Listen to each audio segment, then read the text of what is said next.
ओम नमः शिवाय। आज का शीर्षक है 5 कृत्यों का प्रतिपादन, प्रणव एवं पंचाक्षर मंत्र की महत्ता, ब्रह्मा विष्णु द्वारा भगवान शिव की स्तुति तथा उनका अंतर्धान। ब्रह्मा और विष्णु ने पूछा, प्रभो, सृष्टि आदि 5 कृत्यों के लक्षण क्या हैं? यह हम दोनों को बताइए। इस पर भगवान शिव कहते हैं, मेरे कर्तव्यों को समझना अत्यंत गहन है, तथापि मैं कृपा पूर्वक तुम्हें उनके विषय में बता रहा हूँ। ब्रह्मा और अच्युत, सृष्टि, पालन, संहार, तिरोभाव और अनुग्रह, ये 5 ही मेरे जगत संबंधी कार्य हैं जो नित्य सिद्ध हैं। संसार की रचना का जो आरंभ है उसी को सर्ग या सृष्टि कहते हैं। मुझसे पालित होकर सृष्टि का सुस्थिर रूप से रहना ही उसकी स्थिति है। उसका विनाश ही संहार है। प्राणों के उत्क्रमण को तिरोभाव कहते हैं। इन सब से छुटकारा मिल जाना ही मेरा अनुग्रह है। इस प्रकार मेरे 5 कृत्य हैं। सृष्टि आदि जो 4 कृत्य हैं वे संसार का विस्तार करने वाले हैं। 5वां कृत्य अनुग्रह मोक्ष हेतु है। वह सदा मुझ में ही अचल भाव से स्थिर रहता है। मेरे भक्तजन इन 5 कृत्यों को 5 भूतों में देखते हैं। सृष्टि भूतल में, स्थिति जल में, संहार अग्नि में, तिरोभाव वायु में और अनुग्रह आकाश में स्थित है। पृथ्वी से सबकी सृष्टि होती है, जल से सबकी वृद्धि एवं जीवन रक्षा होती है, आग सबको जला देती है, वायु सबको एक स्थान से दूसरे स्थान को ले जाती है और आकाश सबको अनुग्रहित करता है। विद्वान पुरुषों को यह विषय इसी रूप में जानना चाहिए। इन 5 कृत्यों का भार वहन करने के लिए ही मेरे 5 मुख हैं। 4 दिशाओं में 4 मुख हैं और इनके बीच में 5वां मुख है। पुत्रों, तुम दोनों ने तपस्या करके प्रसन्न हुए मुझ परमेश्वर से सृष्टि और स्थिति नामक 2 कृत्य प्राप्त किए हैं। ये दोनों तुम्हें बहुत प्रिय हैं। इसी प्रकार मेरी विभूति स्वरूप रुद्र और महेश्वर में 2 अन्य उत्तम कृत्य, संहार और तिरोभाव, मुझसे प्राप्त किए हैं। परंतु अनुग्रह नामक कृत्य दूसरा कोई नहीं पा सकता। रुद्र और महेश्वर अपने कर्म को भूले नहीं हैं, इसलिए मैंने उनके लिए अपनी समानता प्रदान की है। रुद्र और महेश्वर ये रूप, वेश, कृत्य, वाहन, आसन और आयुध आदि में मेरे समान ही हैं।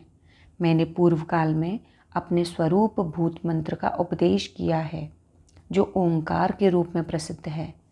वह महामंगलकारी मंत्र है। सबसे पहले मेरे मुख से ओंकार प्रकट हुआ, जो मेरे स्वरूप का बोध कराने वाला है। ओंकार वाचक है और मैं वाच्य। यह मंत्र मेरा स्वरूप ही है। प्रतिदिन ओंकार का निरंतर स्मरण करने से मेरा ही सदा स्मरण होता है। मेरे उत्तरवर्ती मुख से अकार का, पश्चिम मुख से उकार, दक्षिण मुख से मकार, पूर्ववर्ती मुख से बिंदु का और मध्यवर्ती मुख से नाद का प्राकट्य हुआ। इस प्रकार 5 अवयवों से युक्त ओंकार का विस्तार हुआ है। इन सभी अवयवों से एकीभूत होकर वह प्रणव ओंकार ओम नामक एक अक्षर में बदल गया है। यह नाम रूपात्मक सारा जगत तथा वेद उत्पन्न स्त्री पुरुष वर्ग रूप दोनों कुल इस प्रणव मंत्र से व्याप्त हैं। यह मंत्र शिव और शक्ति दोनों का बोधक है। इसी से पंचाक्षर मंत्र की उत्पत्ति हुई है, जो मेरे सकल रूप का बोधक है। वह अकारादि क्रम से और मकारादि क्रम से दोनों तरह से प्रकाश में आया है। ओम नमः शिवाय यह पंचाक्षर मंत्र है। इस पंचाक्षर मंत्र से मात्र का वर्ण प्रकट हुए हैं, जो 5 भेद वाले हैं। उसी से शिरोमंत्र सहित त्रिपदा गायत्री का प्राकट्य हुआ है। उस गायत्री से संपूर्ण वेद प्रकट हुए हैं और उन वेदों से करोड़ों मंत्र निकले हैं। उन मंत्रों से भिन्न भिन्न कार्यों की सिद्धि होती है, परंतु इस प्रणव एवं पंचाक्षर से संपूर्ण मनोरथों की सिद्धि होती है। इस मंत्र समुदाय से भोग और मोक्ष दोनों सिद्ध होते हैं। मेरे सकल स्वरूप से संबंध रखने वाले सभी मंत्रराज साक्षात भोग प्रदान करने वाले और शुभ कारक हैं। नंदकेश्वर कहते हैं, तदनंतर जगदम्बा पार्वती के साथ बैठे हुए गुरुवर महादेव जी ने उत्तराभिमुख बैठे हुए ब्रह्मा और विष्णु को पर्दा करने वाले वस्त्र से आच्छादित करके उनके मस्तक पर अपना कर कमल रखकर धीरे धीरे उच्चारण करके उन्हें उत्तम मंत्र का उपदेश किया। तंत्र मंत्र में बताई हुई विधि के पालन पूर्वक 3 बार मंत्र का उच्चारण करके भगवान शिव ने उन दोनों शिष्यों को मंत्र की दीक्षा दी।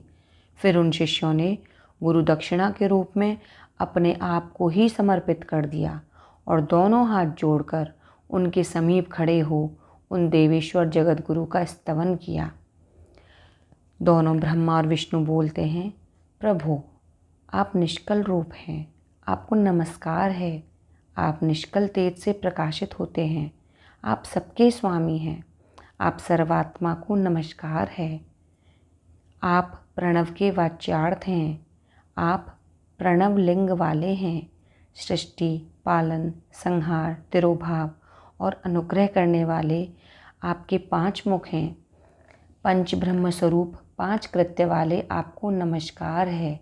आप सबके आत्मा हैं, ब्रह्म हैं। आपके गुण और शक्तियाँ अनंत हैं, आपको नमस्कार है। आपके सकल और निष्कल 2 रूप हैं। आप सद्गुरु एवं शंभु हैं। इन पद्यों द्वारा अपने गुरु महेश्वर की स्तुति करके ब्रह्मा और विष्णु ने उनके चरणों में प्रणाम किया। महेश्वर कहते हैं, आद्रा नक्षत्र से युक्त चतुर्दशी को प्रणव का जप किया जाए तो वह अक्षय फल देने वाला होता है। सूर्य की संक्रांति से युक्त महा आद्रा नक्षत्र में एक बार किया हुआ प्रणव जप कोटि गुने जप का फल देता है। मृगशिरा नक्षत्र का अंतिम भाग तथा पुनर्वसु का आदि भाग पूजा, होम और तर्पण आदि के लिए सदा आद्रा के समान ही होता है। यह जानना चाहिए।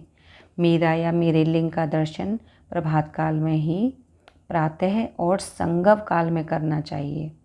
संगव अर्थात मध्याह्न के पूर्व।